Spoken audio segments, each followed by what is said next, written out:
brief reports on global education programs.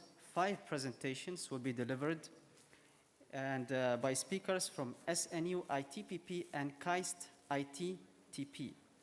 Each presenter will have 10 minutes presentation time, and I would like to ask the presenters to keep the time within the 10 minutes.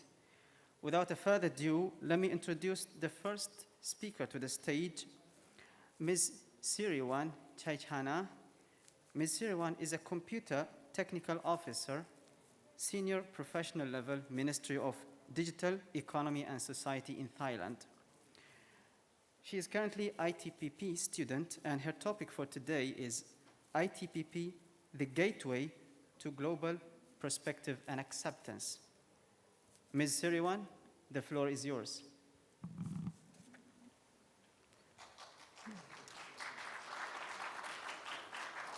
Thank you for introduction. Good morning, ladies and gentlemen. Once again, with me, Siriwan Chaichana, I'm from Thailand. So today, I would like to share with you the story of our ITPP, the gateway to global perspective and acceptance. So today, I will cover briefly about our ITPP program and also my expectation from our program. As you may know that I was a member of ITPP family since 2012. I did my master degree and rejoined the PhD program again in 2020. And this is my 3rd semester for PhD program. As you may know that about the global IT policy program, the program starting in 2003 at SNU, and this program supported by the Ministry of Science and ICT Korea. ITPP is a postgraduate. Our friend is for both master and PhD student, and ITPP mainly educate the IT professional based on the public governance and management ICT. And this year, I think is our friend in the 2019 batch. From now on, ITPP has been changed a little bit. We focus on the leading the global innovation. So the program educates the global R&DB International Cooperation Innovation Leader, and also establish the ODA Innovation Cluster of Science and ICT in international cooperation. So as a result, you may see that we have recently, from December 2020, we have more than 150 students to join our ITPP program.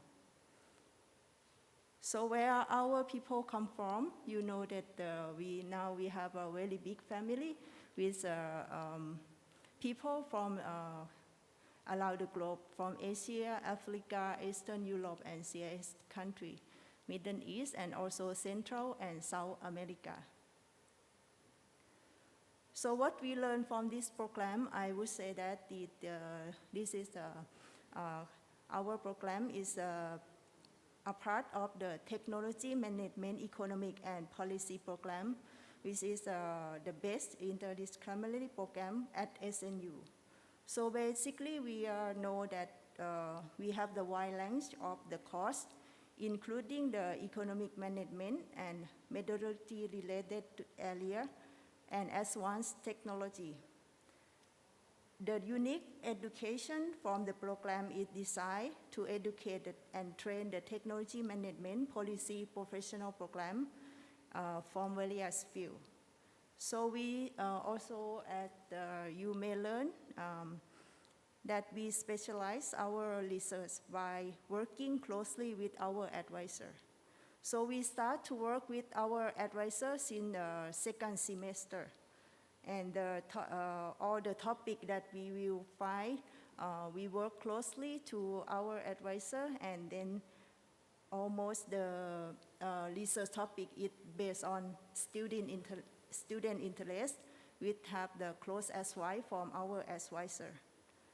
Also, this the time we learn about the project-based research from ITPP friends and alumni as well. We learn how to develop the project-based innovation. For example, this semester, I have a very interesting topic of to develop the one project in the smart city. It's like we want to use the wireless technology to upgrade analog elevator to digital elevator. That would be the opportunity for the delivery robot to light the elevator in the old building. So it's kind of our program is improving and give more chance for our students to think and develop the project based on basically knowledge that we learn from the coursework. So the program also offer various style like lecture, seminar, international conference. So we have many chance to practice our skill. So our learning strategy from ITPP, that we know that we start learn from developing country from our classmates. And we understanding the difference of the development of ICT policy and plan from our colleagues. And then that knowledge also we can practice during our class. It would be the best learning strategy for us. So based on my experience, I would say that my expectation of the ITPP, I think the learning from ITPP program is valuable and important because of the capacity building program approach is purposefully maximize expert in ICT field. This will make us more confident to state idea as a leader. And also we will have the opportunity to make a many challenge work, and we will able to overcome all the obstacles and challenges in our, based on our knowledge from the program.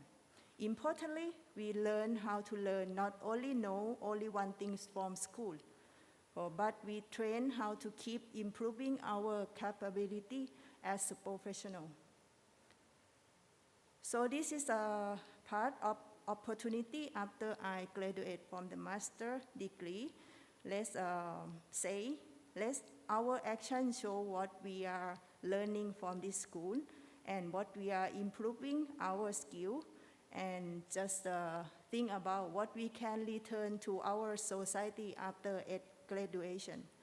This photo is a part of my opportunity. Then I have many networking with ITPP and ITTP alumni and networking with Korean experts.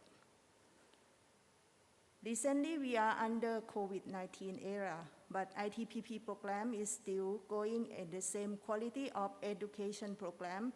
We still have the interesting class, seminar, and also we can build our networking, and we learn from different culture. What is make different? I think I cannot live without Zoom right now, and we have to connect with the Zoom until we think that COVID-19 will be with us all the time. So everyone, I would conclude my presentation. Let's say, from the picture, I think we all know what is ITPP student goal. So thank you.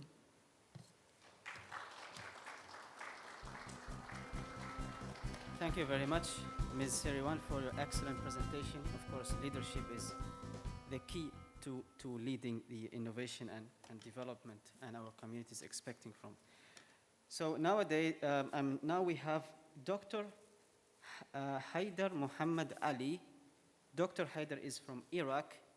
He is KAIST ITTP alumni, and currently he's a postdoctoral researcher at KAIST. He will join us today with a topic, Insights of 5 Years in Korea. Dr. Haider will deliver his presentation online. Good morning, everyone. My professors, my friends all around the world. My name is Haidar Al-Bayati. I'm glad to be here with you today to share my 5 years experience.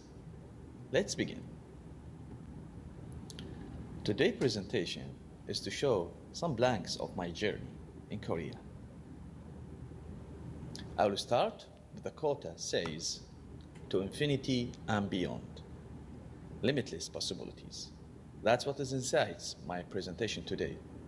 So let's see what's going on.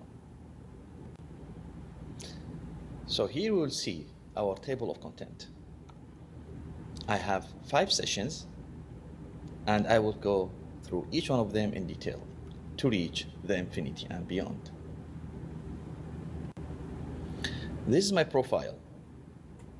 And my education, I got a bachelor degree in computer science from Iraq and master in ICT engineer from South Korea from Seoul University and PhD in ICT management in KAIST. Now I'm a postdoc in KAIST and GCO researcher. This is the structure how I express my 5 years journey in South Korea, starting from discovering, trying to figure, and planning, knowledge building, knowledge expanding, and go to the infinity and beyond.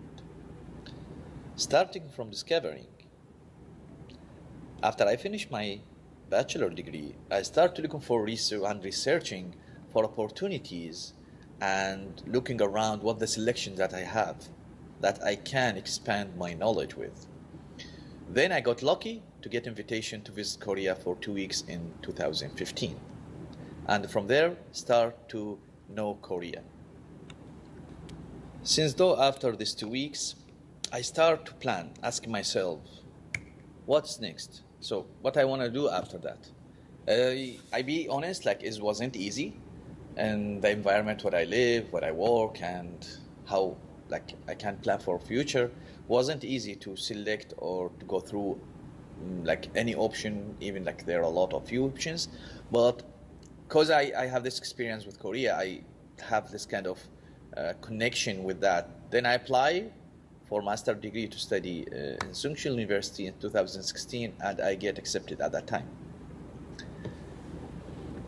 Starting in Seoul University wasn't easy like step in my life, because I changed my whole environment and my work, my family, my country. Come to Korea wasn't easy, and facing like this change alone. So I faced that issues since the beginning, but with kind of pushing myself ahead, I got my master degree after that. And from that, I remember I learned very important things. I learned how to plan and how to build my knowledge. And that's what I get from that time. And this is what pushed me to believe in myself more. After finishing my master degree in Seoul University, I started looking for the opportunities for the PhD in Korea, because I believe in Korea and I believe here I can get the best knowledge. Then I got lucky to be accepted in KAIST in 2018. I got an ITTP acceptance, and I start to think, I remember in this moment, it's very clearly, I said with myself, I will not be the same person I were before. And I mean it. I mean to change entire my life, entire my thoughts and thinking. From that, I start to think about how to plan for my career, how to build my career, and how expand my knowledge. And that's what is the point to study in KAIST, because it's #1 in R&D in Korea, and this university and ITTP, they provide the source of knowledge. And that's what is really motivate me to be and to push myself more, to know my limits and expand it more. And I finished my PhD not easy. It was challenging. I remember every single moment there, and all that, like studying, exams, and publication wasn't easy. Everyone will face that when study PhD, but I did it. I passed this moment, and I graduated in 2021. I got my PhD. Then at that moment, I applied to get acceptance in postdoc, and that was also lucky for me to be directly to be accepted in that, and that's not easy, not coming by normal, because I got really motivated to do that, and I get trust of my professors. So in 2021, I start my postdoc. To be a postdoc researcher wasn't easy move. Like after you approve your quality of research to get acceptance and you get this kind of higher level of education, it's maybe seem awkward to move very fast in this manner, but after you believe in yourself and your abilities, you can do that.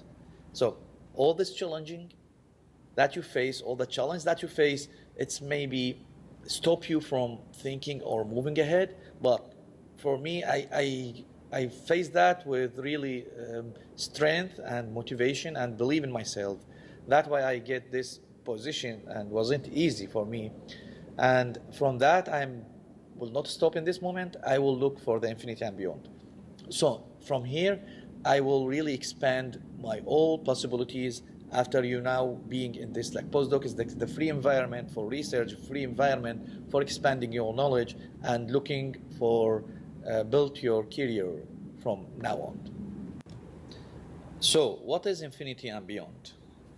I may describe it in two categories. First, academic career, and second will be the business career. So from this point, I will describe what is my plan.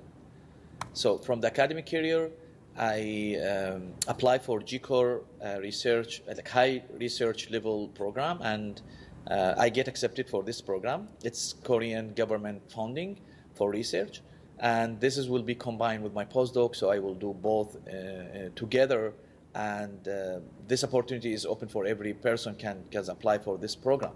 Then I will extend, from this point, I will extension my knowledge. So to do that is like, you have your own team, you have your own research like direction, then from this point you can expand it. Really, this is opportunity when you be free with your like environment, you can think out to the box and start to looking for the next and how to enhance or like evolve your knowledge. And that's what is the push me to think to increase the publication, because for the researcher is very important publication, and from the experience, from the knowledge support and this research program, that is good opportunity to really expand the publication. And I will not stop here. I will expand all the knowledge and decide to go to teach and learn others. So the knowledge you get, now the time for you to push ahead and support the others. That all this experience, all this knowledge, you need now to give it for others. So from the honesty of the research, honesty of education, I'm looking to push ahead in this direction. Another side, to go to the business, from the benefit or the advantage of GCOR, you can connect with some enterprise, and I have a BBREC company, is a blockchain company that I connect with, and I will work the project for GCOR project and other projects working with this company. And also that doesn't come easy. From all that support I got from ITTP, from ITT professors, that's what really pushed me to get this opportunity. And I got lucky also. Like, you did good, you give the quality of the research, you make other people, you make your professors believe on you, and that's what gave me the opportunity to push in my directions. So to be honest, in this moment, I'm looking to, in the business side, I'm looking to build a business model that related with some kind of NFT and blockchain technology. And then I will build the teamwork that is composed of different other researchers that working with the BBREC company together to build that team. And that team may end to the startup. So my next level or my next hope that from all this knowledge, from that opportunities, I move to have my own company, to have my own research, to have my own startup. And this is my hope after doing all the things. To this point, I thank every one of you to join me today to see my presentation. I hope I gave you some insight, some motivation to work on. And you can follow my contact, text me and give me any comment or message. I will be welcoming every one of you. Thank you, enjoy your conference, and have a good day. Bye. Thank you very much, Dr. Haider, for your insightful experience sharing about 5 years in Korea. Sure will benefit from this experience. So let me introduce the third presenter. The third presenter is Mr. George Nigella. Mr. George is an ICT expert, Ecuadorian Social Security Institute, Ecuador. He is SNU ITPP student. His topic is Breaking Barrier, How the World Bank Stimulates Universal Knowledge. Mr. George, the floor is yours.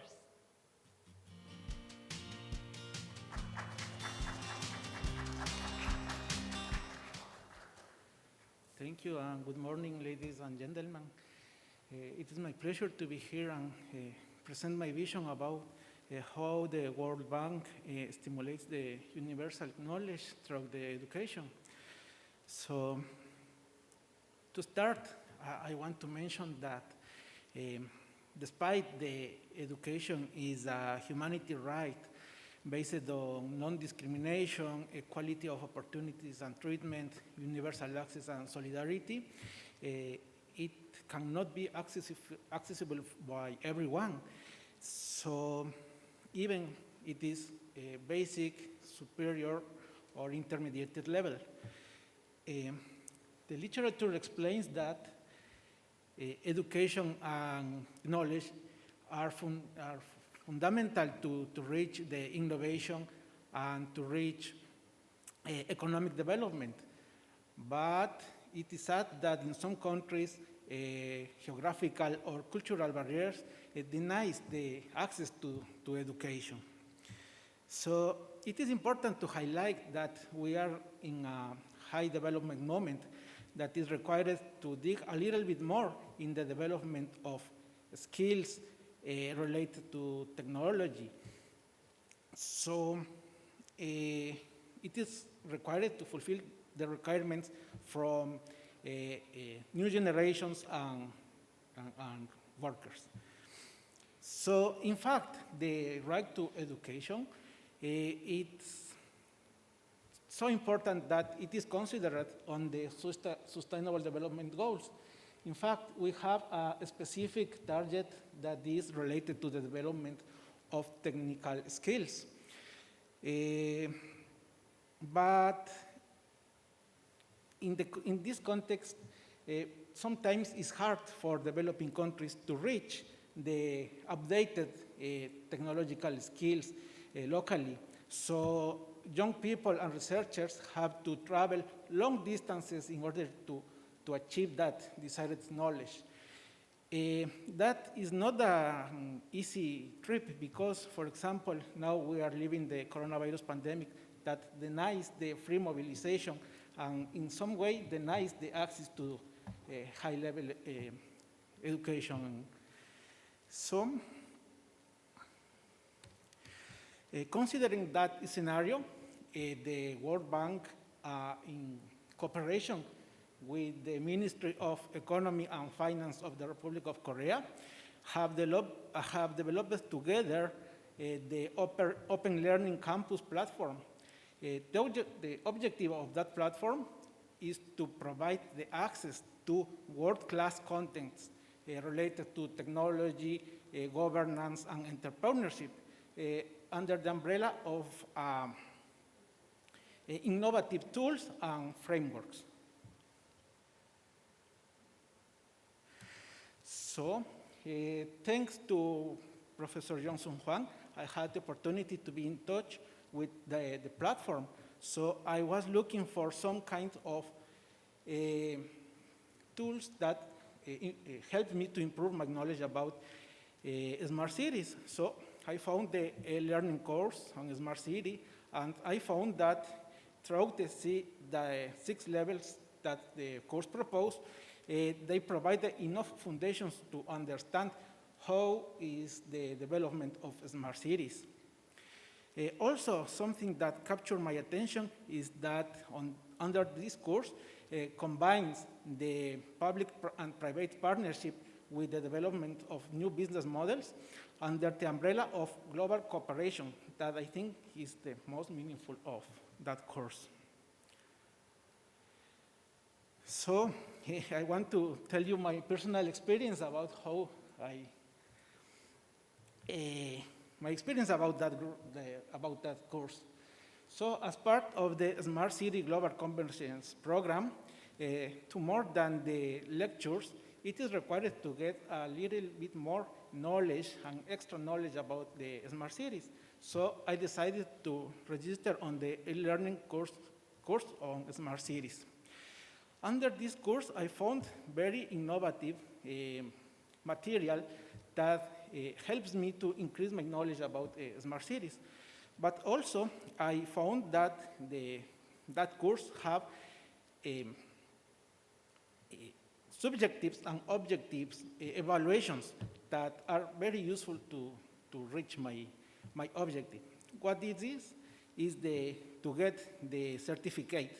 But the really meaningful of that course is not the certificate.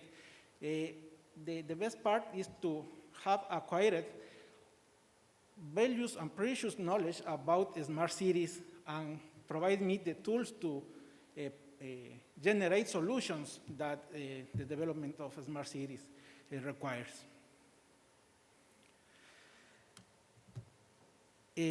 Of course, the platform have a lot of contents that can be used by many stakeholders like educative institutions, governments, and enterprises. But a fact that is a little sad is that all of that valuable contents are not available for everyone. It is a kind of hidden contents. So I propose to create a partnership between the World Bank, local branches, and the local media associations in order to promote all of that valuable contents locally. So to become accessible that contents to all the people that are looking for knowledge related to smart cities and other facts. That's the end of my presentation. I want to say that no thief, however skillful, can rob one of knowledge, and this is why knowledge is the best and safest treasure to acquire. Thank you for your attention. That's the end of my presentation. Thank you, Mr. George, for your nice presentation. Please join me, give him a big hand. The next presenter we have is Ms. Hin Swilat. Ms. Hin is a Deputy Director General at Project Appraisal and Progress Reporting Department, Ministry of Planning and Finance in Myanmar. She is currently ITPP student at SNU, and today she will talk about a learning experience at SNU ITPP to promote SDG and digital transformation. Ms. Hin, please proceed. The floor is yours.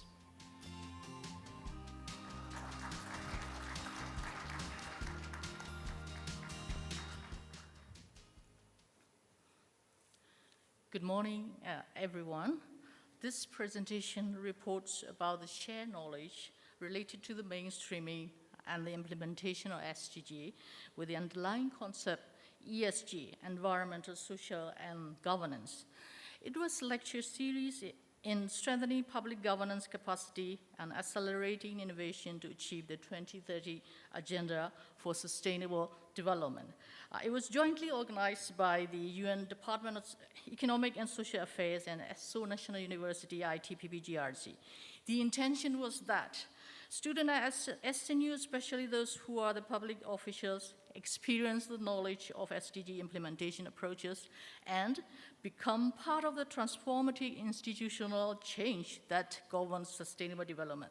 So the topic is a learning experience at SNU ITPP to promote SDG digital transformation, and it introduces SDG and 10 themes related to SDG implementations issues, how to solve them, and the lesson we learn. So let me start with the introduction part. As everyone knows, that SDG has the 17 goals and 169 targets, and it is a global plan to boost economic prosperity and the social well-being while also conserving the environment. SDG governance is the public institution management capacities for the SDG implementation at all levels. So as stated in Goal 16 of 2030 Agenda, the role of the public, the key role of public institution is to serve as a cross-cutting enabler for all other goals. However, current governance model and the competency are required to conform to the 2030 Agenda's ideal of integrity, universality, and inclusion, such as leaving no one behind, while successful tackling the risks and challenges to the Sustainable Development Goals achievement. So public institutions at all levels, at the government as a whole, need to foster a new way of working and thinking, such as the environmental, social and environment ESG approaches that can build on the SDG. They need to understand how the SDG are interlinked with the SDG approaches, ESG approaches, and could make for a better policy and more effective action to realize the Agenda 2030. And they need to understand how the SDGs are interlinked with the ESG approaches, could make for a better policy and more effective action to realize the Agenda 2030. They need new capacity and knowledge to provide the integrated support to the implementation of this global agenda. This lecture series equips public servants with the capacity to implement the SDG. So the purpose of the lecture is to provide a common knowledge based on the framework of the 2030 Agenda and the critical importance of strengthening public governance and building effective, accountable, and transparent institutions at all levels for SDG implementation. I will go quickly over the themes, and I would like to focus on the solution and the government approaches for the SDG implementation. So, theme 1 actually focuses on the understanding about the SDG framework, and we also learn the principle of effective governance. If we can address the SDG 16, it automatically addresses many other SDG. So theme 2 addresses the SDG 11, which is on the developing cities for the sustainable development. Smart city development is a citizen-centric, but building to sustain is difficult. So the governance is important and batchwork as well. Accelerating digital transformation to SDG implementation and responding to COVID-19 was discussed in theme 3, but integration and interoperability is a problem, so the collaboration between government and the private sector professionals overcome these problems. Digital transformation, such as digital technology development based on ESG, needs the digital cooperation, but their business model should be innovated for digital transformation, and adaptation to the changes was discussed in the theme 4.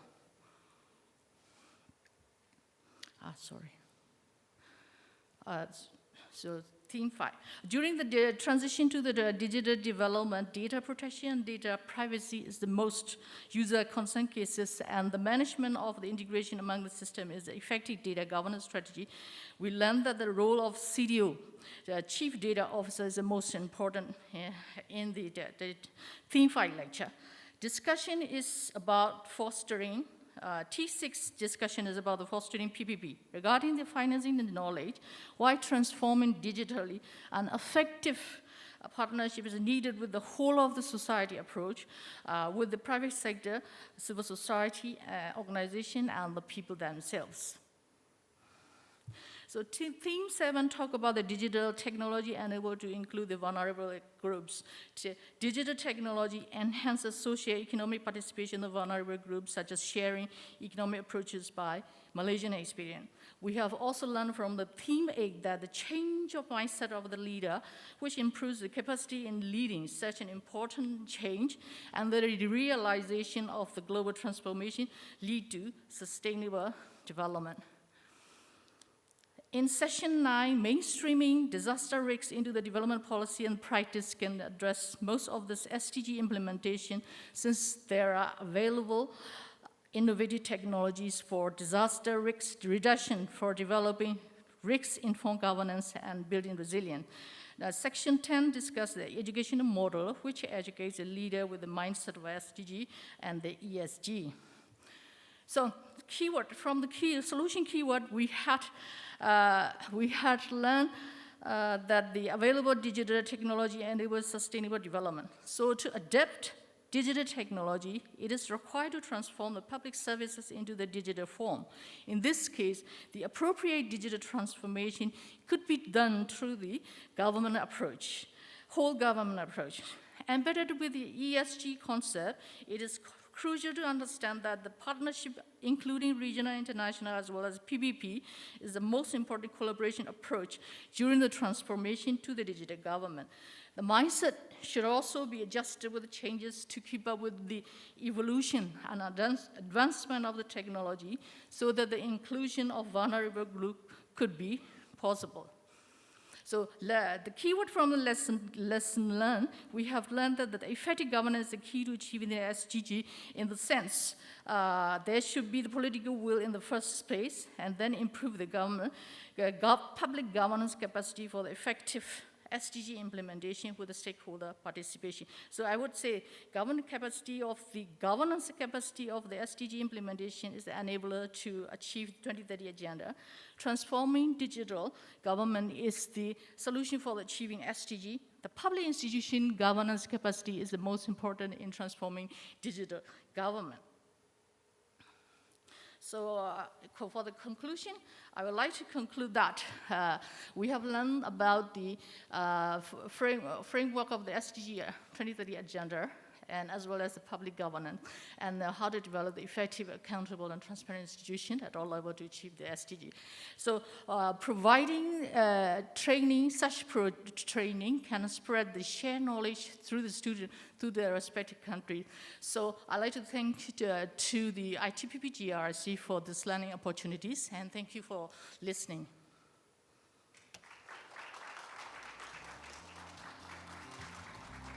Thank you very much, Ms. Hind, for a very insightful and nice presentation. So everyone, the last presenter for the brief report on Global Education Program session is Professor Elena Palacofet. Professor Elena, she's from Costa Rica, and she is the visiting professor at KAIST. Her topic is Academic Space to Contribute to Digital Innovation for Global Growth, DIGG. Professor Elena will deliver her presentation online. Please welcome Professor Elena of the Law of Approach. Thank you very much.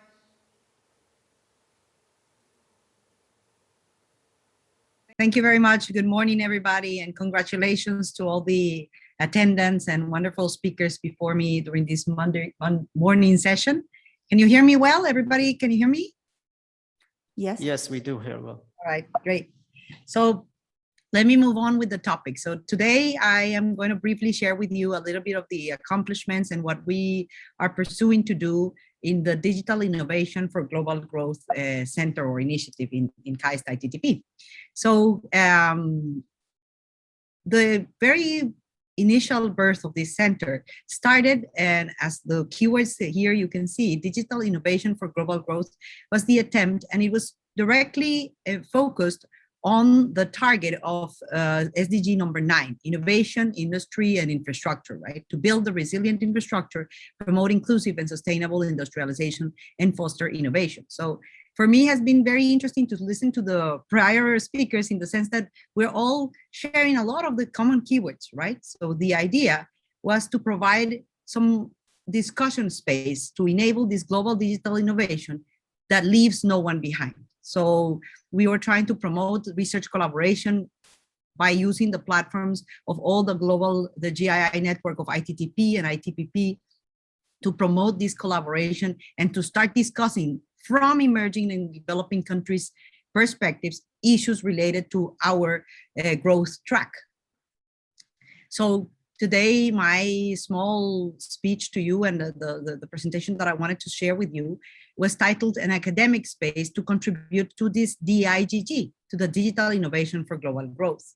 And why we say DIGG, dig, because we wanted to think, hey, let's dig deeper, let's dig and understand a little bit better and have a space to study and discuss how to better come up with solutions that tackle many of the issues that we share. As you can see, actually never before in history, innovation has promised so much in a very short time, right?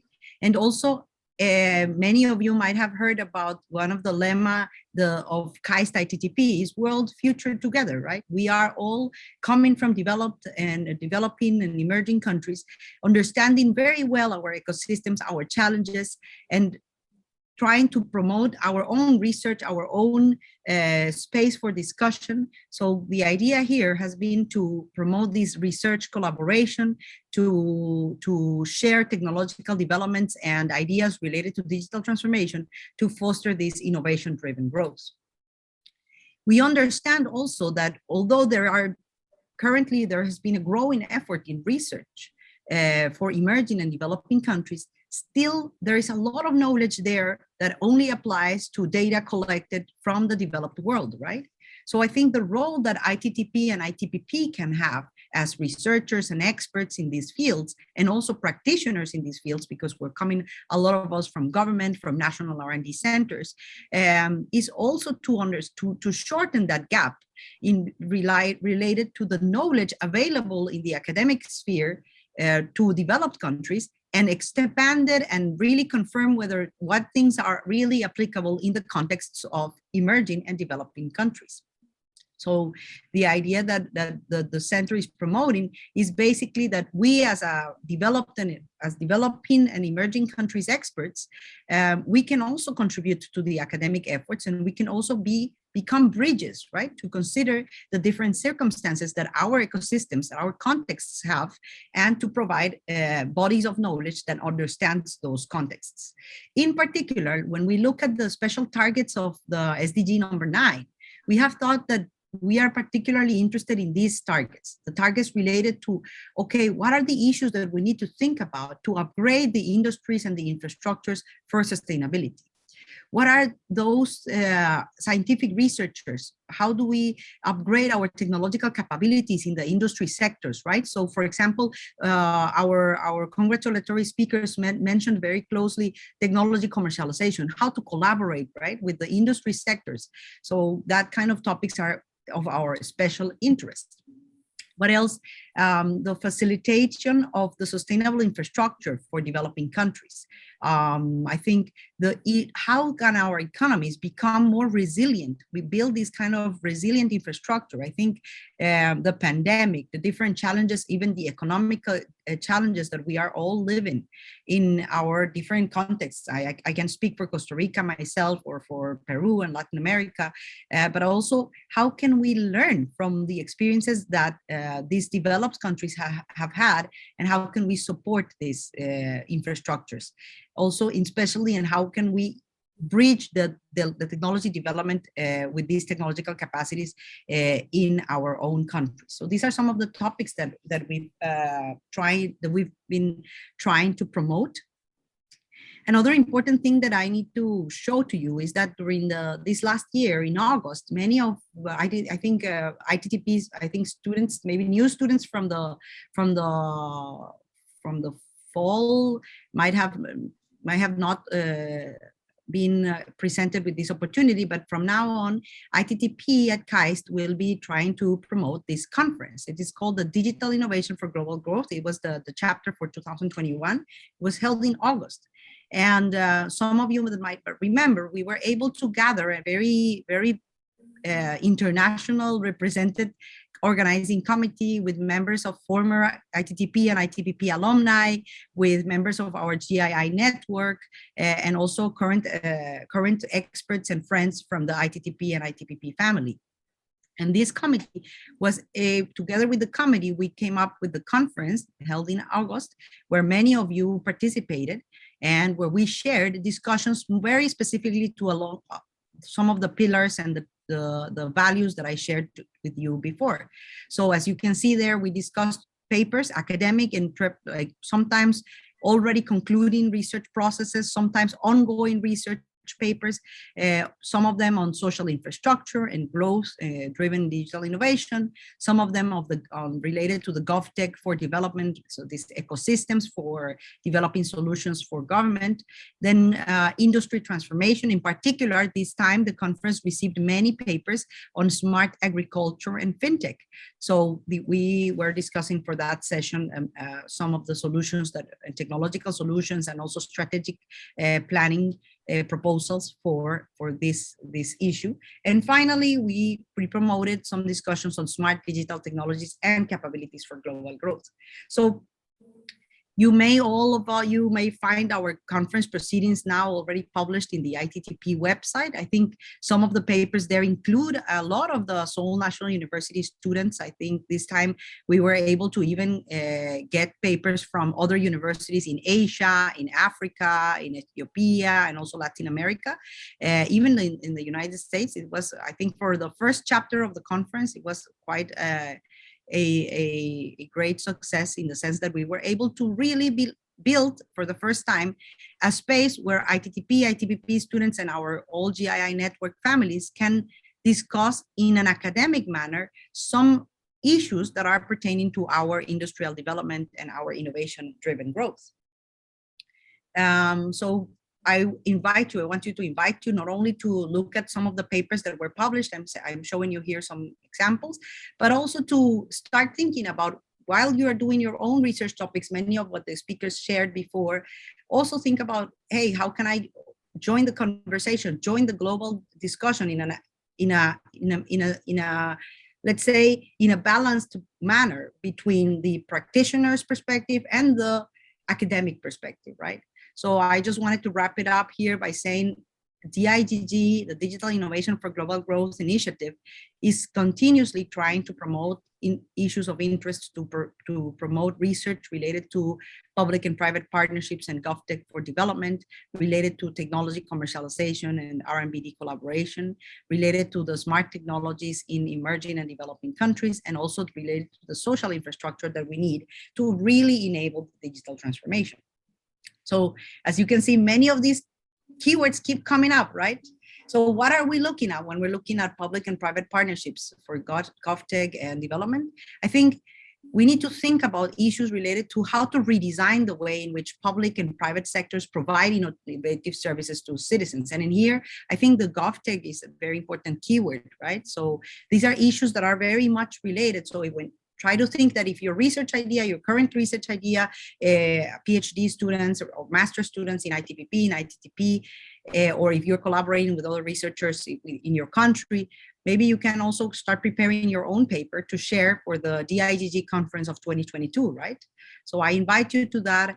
I wanted to leave some of the topics here, in this case for 2021, we were especially focusing on the PPP for GovTech, on the technology commercialization issues. I know you have heard a lot about this. How do we really, whether it is a demand pull or a technology push approach, how can we actually focus or develop mechanisms so that our countries can also grow their technological capabilities, right? And as a latecomers to this process of development, how can we build and strengthen our national innovation systems? The other one is the smart technologies, the smart digital technologies in emerging and developing countries. This one is particularly driven to what are the difference when we apply these new digital smart technologies. Sometimes our ecosystems have different readiness levels, right? Different infrastructures, and we need to take this into consideration. It's not the same thing to apply a smart digital technology, or let's say in Korea, as it is to apply it in Costa Rica. So I also particularly encourage you to think about this when you are also building your research design. And then finally, the social infrastructure for digital transformation. We all know digital transformation is not about the technology, right? It's about the human-centric. It's about what the people, what the capabilities are, what kind of social and social technical competences we can build to actually make these changes come true. So I think the academic efforts to contribute to this reinforcement of mechanisms, methodologies, or even how to understand the capacity development, some of the previous projects that were presented before me, I think might be interesting initiatives to report in this academic endeavor. So as a short, but I guess interesting initiative for many of the students involved and for all of the members here in the WINIT conference, we are happy and welcome always to receive your active participation and to collaborate with the KAIST ITTP DIGG Research Center. Thank you very much for your attention.